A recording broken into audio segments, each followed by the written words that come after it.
we're not in Florida anymore, how to winterize 3D printers with some Harbor Freight hacks and 3D prints.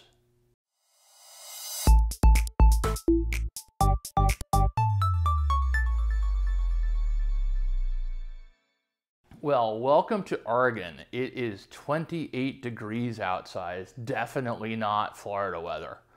So I ran into an interesting challenge with these printers. Let me bring them into frame for you. These are the two CR-10s, the main CR-10 and the CR-10 Mini, and they have very big beds and a completely open space. And I started printing, and a couple of small prints came out okay, but what happened was, with even slightly larger prints, the prints started to pick up as if they were ABS, but this was PLA, and it just shouldn't happen. So I did a little bit of research, and I found out that PLA likes to be above about 59 degrees to actually adhere, so you get something more like this than something like this. And in here in the garage, it was between 35 and 45 degrees. So we were having all sorts of problems. These printers back here, the Zortrax and the Ultimaker, are pretty enclosed, so they're maintaining some of that heat. Again, I'm not going for ABS heat. I'm just going to trying to maintain heat in the 59 to 65 degree temperature range. And these maintain the heat pretty well. The lull spot over here does pretty well because it just has a tiny bed, and right now it has the camera sitting on top of it because I've been moving things around. So the idea was, how could I keep the heat in on these printers? And I did an experiment, and the experiment I did was with a bunch of just house blankets, and that worked pretty well. So I decided that, all right, let's use thinner blankets because I have a certain amount of space I have. So I went out and got a couple of Harbor Freight blankets. I actually bought 4 because I wasn't sure whether 2 would make it. The littler ones are about $5, the bigger ones are about $8. I had a whole pile of these dollar clamps, and then I printed, I'll show you the sensor in a second, I printed a bunch of these standoffs. I printed 16 of these standoffs because this piece of the printer comes out too far over the edge, and I didn't want the cloth to be bumping into it, so the standoffs attach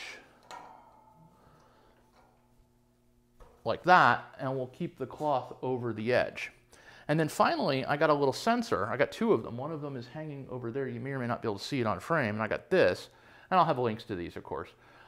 This is a little tiny sensor that tracks temperature over time, and I'm going to keep one inside and one outside. And I also hung a light and actually a baby monitor to test it with, to be able to watch the cameras.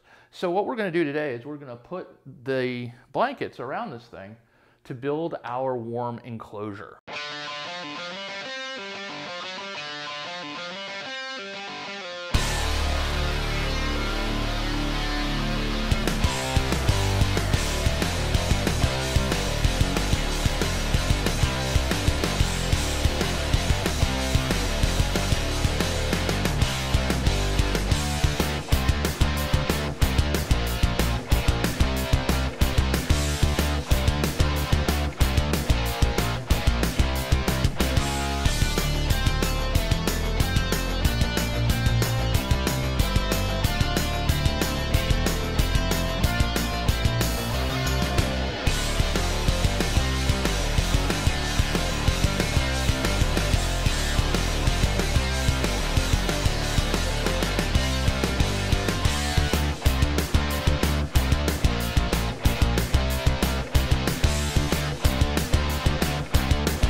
Well, I'll tell you, winter isn't just coming, winter is here. It is 28 degrees outside and it is 43 degrees in here according to the ambient temperature sensor.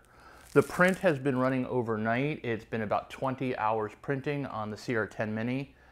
And according to the baby cam, it's looking pretty good, but I have not yet seen it in person. So we're about to unwrap it and take a look at what the winterizing cover that we've built has done to make this printer, this very open printer, stay warm enough to print. So it is looking good. Let's move this up here and we can lock this up here pretty well. There we go. And let's get this side up here.